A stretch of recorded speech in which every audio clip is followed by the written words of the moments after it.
Hi, CJ the Cardigan Banker here, and this month we're talking all things family business. Welcome to CJ and Friends. Today with us we have Mr. Jonathan August and Laisha August. They are siblings who have kind of taken on the helm of the family business, Infinity Funeral Home. Their father is still very active in the business, but today we're chatting with them about things like generational wealth and how important that is to them and how important it is to continue on family businesses. So whoever wants to go first, they can introduce themselves real briefly. But I also like to start off every one of these CJ and Friends that I do with the question of, what is your first memory of money? So whoever wants to go first. Well, first, I want to say thank you, CJ, for the invitation. Jonathan and I are very appreciative of the opportunity just to talk with you. My name is Laisha August, and I'm the Vice President of Infinity Funeral Home. My first memory of money, I was about 9 or 10, and my family and I went to Burger King through the drive-thru, and everybody got hamburgers. Everybody wanted cheeseburgers, and I made the suggestion of, hey, why don't we go to the grocery store that's right there and buy a pack of cheese? And my parents said, okay, yeah, we can do that. So we went and bought the pack of cheese. Everybody put the slice of cheese on their hamburger, so times 6, we had a significant amount of savings there that paid for the pack of cheese. And now we have cheese left over. So for me, it was kind of an affirmation of being able to, kind of say, okay, how can we save money when we're willing to sacrifice some conveniences and make that dollar stretch? First memory of money. My name is Jonathan August. I'm the Chief Financial Officer here at Infinity Funeral Home. My first memory of money is being in 7th grade at Nichols Junior High School and being selected out of the hundreds of students in the audience to come spin the wheel for a prize to get, I think we were doing some sort of fundraiser, and they were saying, ooh, if you sell these number of things, this is what gets to happen. So I'm now thinking, I wore this really loud multicolored shirt. That's probably why they were able to pick me out of the hundreds of kids. But so I spun and I won $30. In that $30, I was like, as a 7th grader, I was like, I am rich. And so that was a great first memory of money for me. Those are both great memories. And one of the things I want to take note in Laisha's story is that the fact that your parents listened to you, right? Because I think that's a story in itself, indulged you in purchasing that cheese. So the fact that they did that definitely is a note that I took out of that story, to be more willing to take the suggestions of my children. So second question, how important is building generational wealth for you guys? So for me, generational wealth is incredibly important. I am the father of 4 children, and they are honestly at this point in my life, my why. They are the reason why I work really hard. They're the reason why I want things to be a little bit easier. We were given a great platform from our parents. My parents didn't really have a lot growing up, but they are literally still to this day 2 of the hardest working people I know, and they gave us a great platform. And so I want to continue to build upon that for my children and prayerfully for their children one day. I tend to agree. I think for me, because our parents have shown such discipline, work ethic, integrity, all of those things.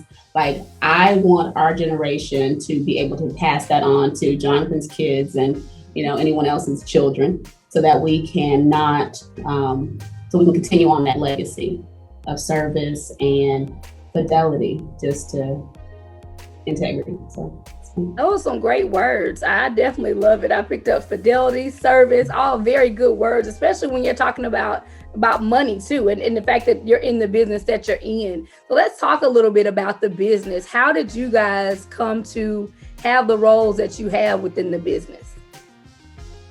So I came in honestly as an investor. I've been in banking for 20 years, and I'm always about thinking about multiple streams of income, and I'd invested in other businesses. And so when my dad started talking about, buying out a locally owned business, and kind of thinking, I was like, well, in my initial thoughts, I was like, well, if this building is going to have my family name on it, and I've invested in other people that aren't blood relatives, right? And some went well, some didn't go so well. Why wouldn't I take an opportunity to invest in that and pay it forward? I came on initially as a very silent partner, kind of just wrote a check and said, oh, let me know how it goes. And over the last 11 years, I've become more actively involved, kind of handling all things finance, probably because of what I do for a living and background.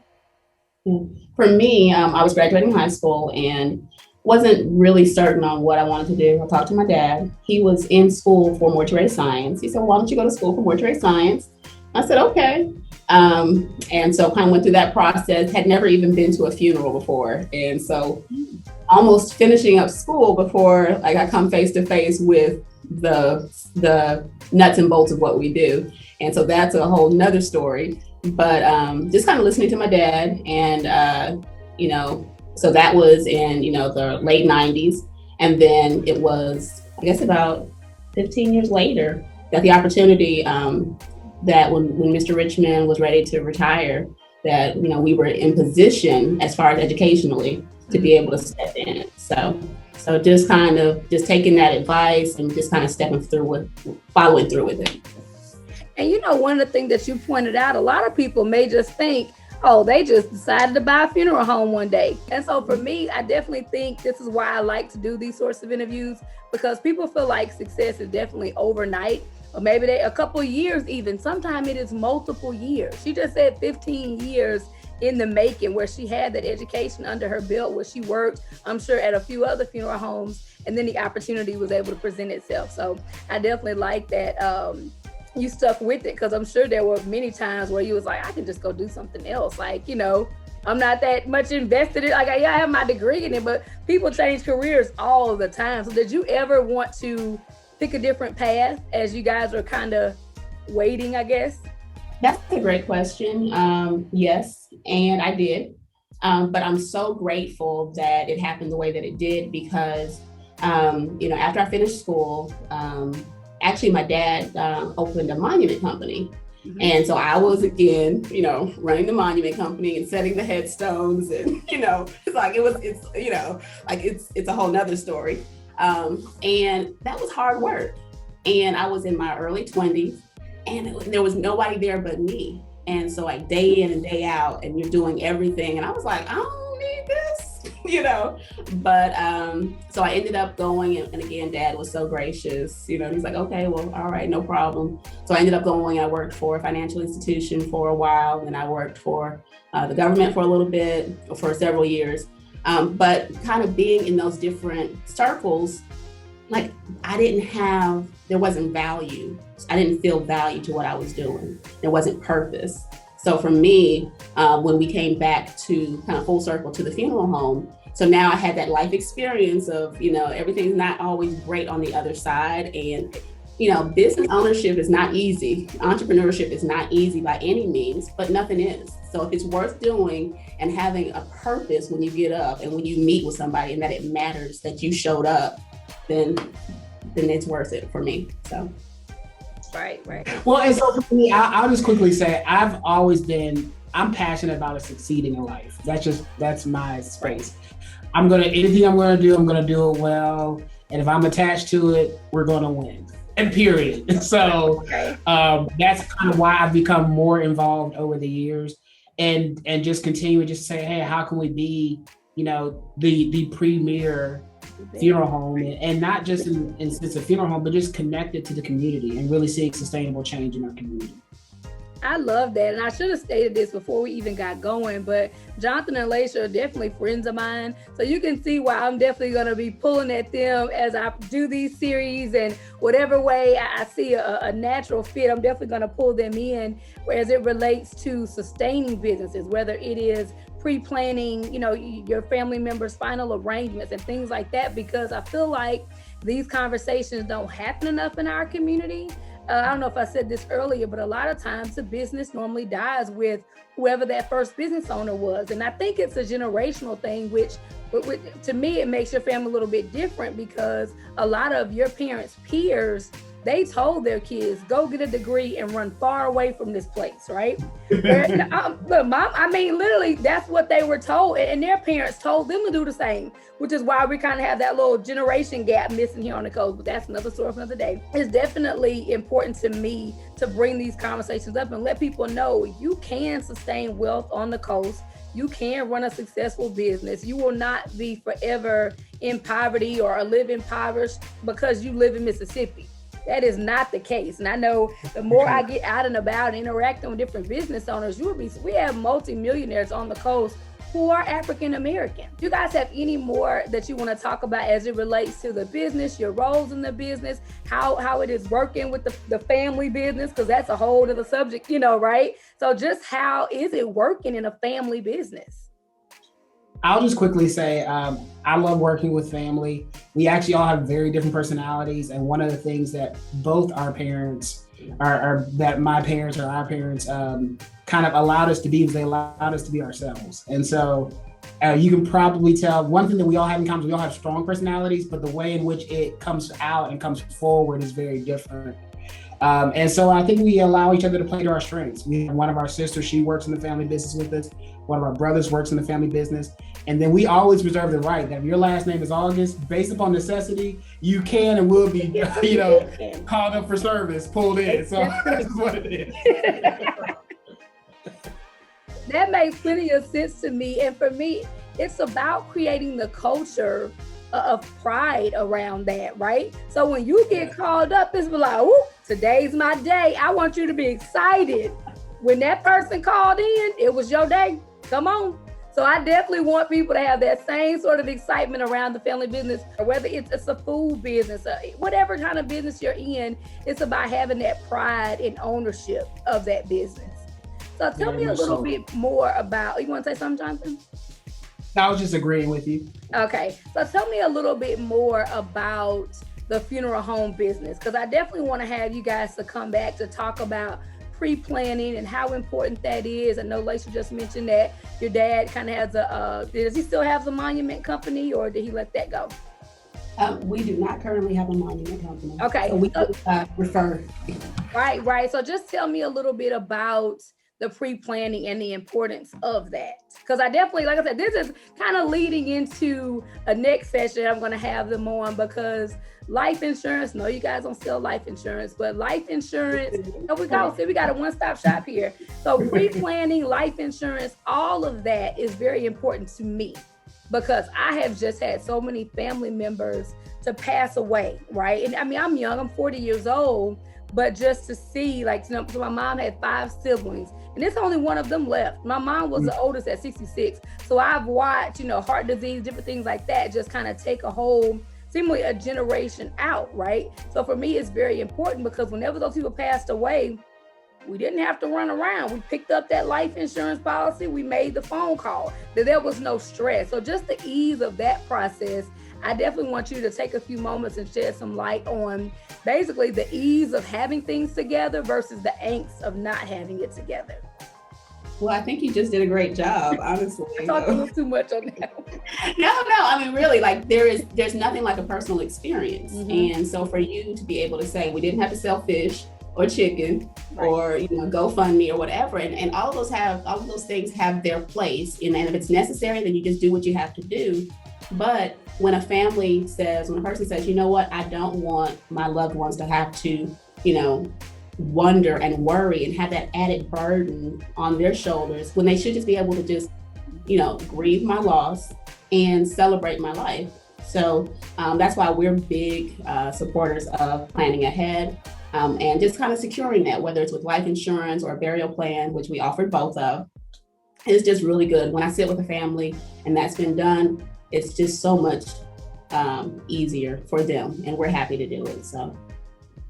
Right. And then one little last note that I want to mention about that, essentially you guys run a business. So if you have a family that cannot meet their expectation, it's kind of like, okay, do I shortchange my family, or do I shortchange the family that's grieving? And I mean, you don't have to speak on that, but for me, that's definitely a conundrum that you're putting your service provider in, because typically you don't go to businesses and say, I can't afford this meal could you discount this meal for me? But I think in our community, we tend to look to those small business owners as being able to give us a break on things. But you have to pay full price for things because those things have a cost associated with them. And not to get too in the finance, like you messing up that person's spreads, depending on how many discounts they giving out, So they have to be strong financially as well. So they don't want to weaken their existence just to compensate. So it's definitely up to individuals to kind of own that process. So I agree with you, Carmelita. But I will say that we have services for, in every price point, because we know that some people will say, hey, I want a Cadillac. And some people say, I'm okay with something other than that. So, but you're right. It is a conundrum. It is a conundrum. Look, our parents sent us to them schools. We can learn these big words we've been dropping today. But so, okay, 2 more questions for you guys before I let you go. I definitely want you to give some encouraging words to other entrepreneurs or small business owners who may be struggling. Maybe they've generated revenue a few years, maybe, COVID. I can believe we literally went through this whole Zoom without referencing COVID, but I'm sure that played a huge role in your business as well. But just give some encouraging words to entrepreneurs or anybody that's on the fence or even on the fence about joining a family business. So I'll quickly share. I've got to step away for another meeting, but before I go, I will share number 1. Passion is what it's about and succeeding. And what I would say to the entrepreneurs who are thinking of jumping or getting started is understand that grind may be before 8 and after 5. I still work a 50+ hour week job, which I'm going to run into a meeting for now. And so that means as the CFO of this, I'm doing bookkeeping at 8 o'clock. I'm doing bookkeeping on a Saturday or Sunday. I'm prepping for our tax work to do what needs to be done. So when I was in Virginia for 6 years, I came in, flew in quarterly, and I would pull, 4 days where it was just, 12, 15-hour days each day to make sure that it was done at the right level. And so there is a way that you can be out there in a corporate job while you're building your own brand and building your own business that will then fund your passion. So, I don't think it has to be either or. I think if you decide that if you want it bad enough, you're going to go for it. Right. Thank you, Jonathan. What he said. Okay, listen. Well, since we pass the baton to you, you got time to answer this last question. Who is in your GGG? And for me, that acronym stands for Go Getter Group. That's financial coach, mentor, insurance agent, attorney, CPA. Who helps keep Jonathan afloat? Who helps keep Infinity afloat? Let's throw out some names. So names. Okay. Oh, wow. So names. So I will tell you, I've got some people that are local as well as national. In fact, I was talking to a friend of mine. His name is Barry Neighbors. He was one of my branch managers when I first got in banking, 18 years ago. We were talking this morning. He's now on the West Coast. And I would consider him somebody that's kind of a mentor. I'm still also very big on mentoring people and mentoring people, kind of keeping that circle. People that I talk to on the regular, obviously, I'm very involved in the community. So I'm a board member of Legacy Business League. So I'm constantly talking with people like Angie and Kiva, Carlos Bell, people who are just ultimately said 2 things. To be my friend, you gotta be 2 things. You have to have a good heart towards people.